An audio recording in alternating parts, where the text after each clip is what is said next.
All right. Thank you guys for joining us for our Friday forum. I'm JC Voorhees from Harmony Music Therapy. We couldn't quite get the tech end to work out this time for the Facebook live interview joining people thing, and I don't know why. But we are going to get you this content here from Diane Hudson from Advanced Behavior Change, so you can get to know more about what she's doing and whether it's something that might be able to benefit your family or your child. So welcome to Diane. I'm so happy to have you here. And can you tell us just a little bit about your practice, where you're located, who you serve, stuff like that? Sure, absolutely. So thank you for having me. And I totally apologize for my tech inabilities, but I do feel like it's a fitting end to this week. So maybe it was, just kind of supposed to be that way. So I'm a board certified behavior analyst. So I work with people with disabilities, whether they're diagnosed or whether they're not. My office is in downtown Salt Lake. I provide individual one-on-one services for ABA and also for advanced learners. So we work on, for that group, we work on a lot of executive functioning, social skills, friendship skills, kind of personal growth sorts of things. And I do social skills groups for children ages 7 and up.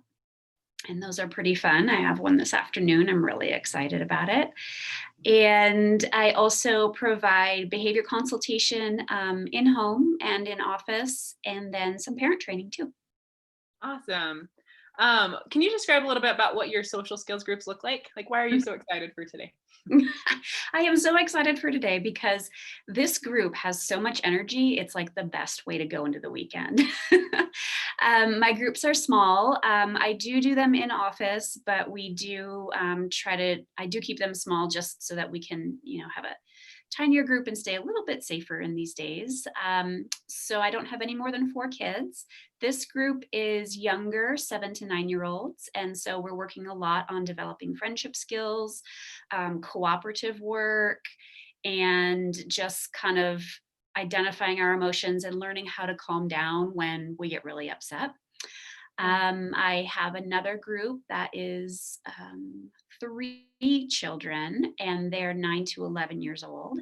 And that group is doing some of the same things, but their friendship skills are more based on communication, problem solving together, a little bit more advanced as far as just skills that we're working on, and then also what they're doing as far as their self-regulation strategies. Awesome.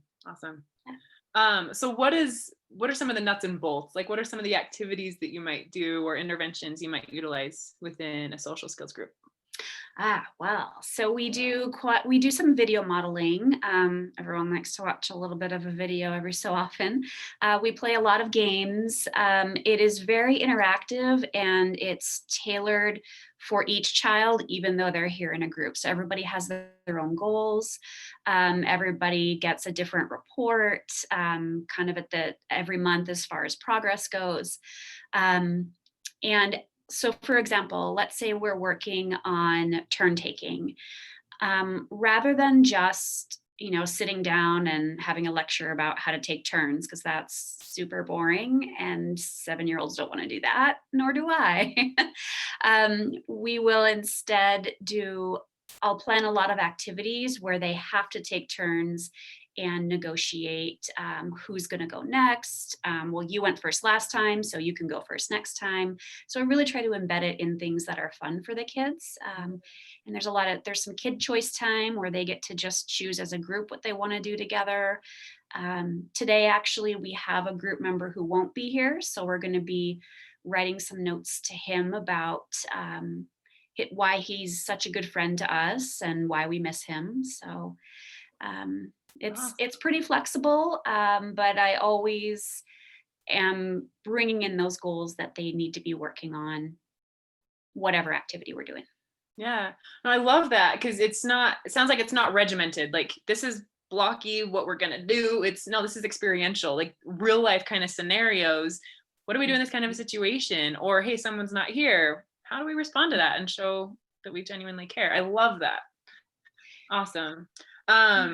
And tell us a little bit more about the behavior consultation and what that looks like. So that is a service where I work with the family and the child on identifying what the behavior of concern is. And then we develop a plan to, usually it's a behavior that people don't want to keep happening. So we'll develop a plan to decrease that, but also teach some more functional self-advocacy skills that will still get the needs met for that child. So there's a lot of talk and work that we do around how the environment can be changed, what do parents do differently, and what fits for the family, because not everything fits for every family.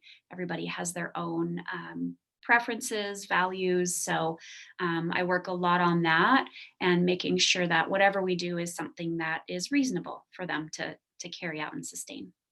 Awesome. I'm curious what got you into this line of work. So I started as a school psychologist, working in schools and doing mostly evaluations, working with special educators for kids who had disabilities and needed help at school with an IEP. And I did that for a while and really missed being able to work with kids directly. I was able to do that at the beginning of my school psych career, but not towards the end. It became a little bit more, my role was more removed from that. So I just thought, well, this would be a great way to combine. I love teaching. I love working with parents. I love watching kids make progress. And this was a way to do it that still kind of drew on my background and took me a little bit closer to being able to be, right there in the classroom or in the therapy room with a client. Awesome. What are some of the most moving outcomes that you've seen happen with some of your clients? Well, I actually have a client that I'm seeing right now, and she just started with me this summer. My independent practice is kind of new. And her mom and I were already exchanging emails about when she finishes soon. Like it's, for some of the kids that I see, it's really just getting them into a group where they can find their groove and have other kids that they like to hang out with and trust so that they can sort of practice these things that are hard for them. And she's like grown by leaps and bounds. So I'll be sad to see her go, but also that's my job, and that's what the outcome is that I really want. So.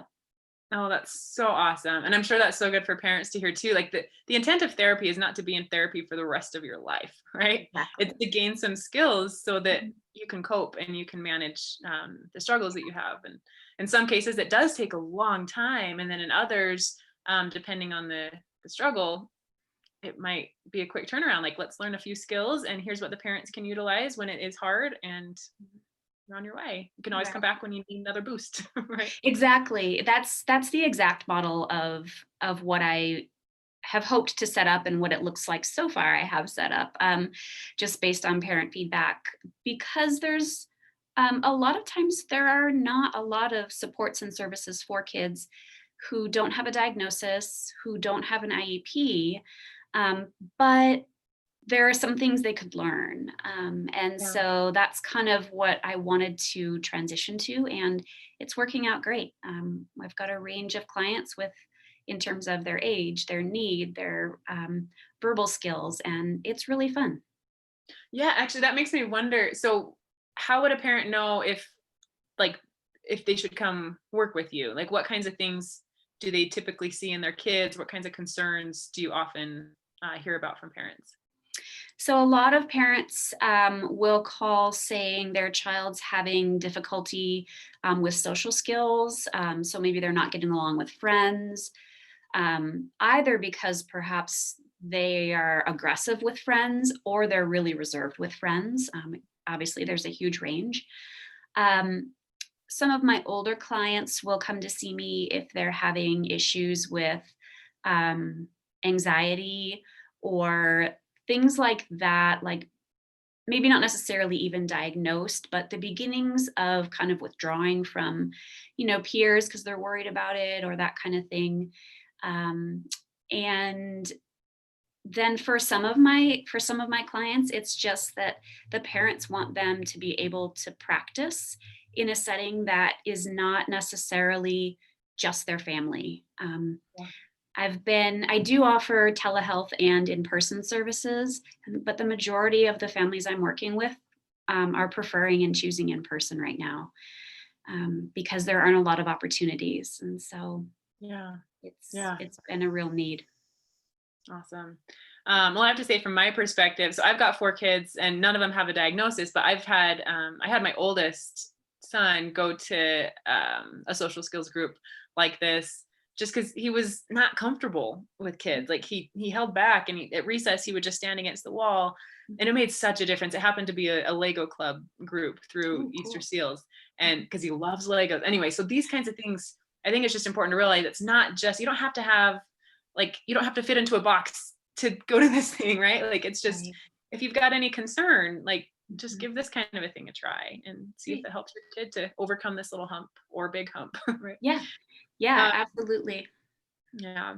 So do you have any tips or anything that you would recommend parents could do at home? Like, from things that you do often with your kids? And I know you do a lot of different things with your kids, right? But if you Right. were to say, like, what's a strategy or a mentality that parents might work on adopting for their kids? So I think sometimes for parents, it's hard to remember, um, especially if they're having a lot of difficulties at home with their child. It's hard for them to kind of get back into the zone of, hey, remember when we had this really great interaction? It was so much fun. We were doing this, that, and the other thing. Um, something that parents can do is something called the sweet child exercise. So, especially if you're kind of feeling like you're hitting a wall and you don't feel like you're having a lot of positive interactions, just take some time. And you can do this on your own. You could do it with your partner, discuss it, over dinner, over text, whatever, however that works. And just kind of think back to a time when you had a really great, fun, memorable, almost perfect time with your child. Like what did that feel like for you inside? What was happening? What did it sound like? Was there a lot of laughter? Just to kind of get yourself back in the zone and remember that, gosh, this is, I might be feeling frustrated right now, but that's not the only thing that happens in my relationship with my child. And so, really, just kind of consciously drawing yourself back to that really great interaction that you had. That's a pretty quick and powerful exercise for parents to do. Um, and then for my clients, I do quite a bit of work on breathing skills. There's a really great one called box breathing, and you just draw the box like this and you breathe in, and then you hold your breath, and then you breathe out, and then you hold it again. And then you can go around the box like that. It's really concrete. Even like 3 and 4-year-olds can do it. It's just a great thing to kind of help everybody recenter and kind of get you know, back to baseline, I guess. Awesome. I love that. So box breathing for the child and a sweet child exercise for the parents. I love that. So I've made a practice of every night, like I write in a journal a golden moment from each child. And there's some days that I can't think of one for one particular child. And like, but there's gotta be something great that happened, even if it was just small. And in some cases it's that he came up and hugged my leg while I was making dinner or something, and that's powerful to write that down and to remember that and let that be what I take away from that. Right. Right. Yep. Awesome. Well, tell us, how can people get a hold of you? So I have a page on Facebook, Advanced Behavior Change, and my phone number is on there, but I can say it out loud. It's 801-251-6219. That's my office number. And I have a webpage that's advancedbehaviorchange.com. It's not yet like, you definitely have to put www. And put the whole thing in. I'm not like super up on my Google search engine optimization right now. So those would be 3 ways. Just give me a call, check out the Facebook page, all my contact info is there, and then the website as well. And from there, you can also, if you'd like, just sign up for a half an hour phone consultation. And I'd be happy to, talk through questions, concerns, options, ideas.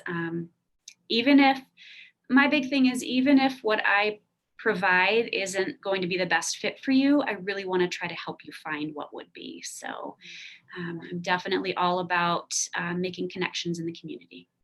Awesome.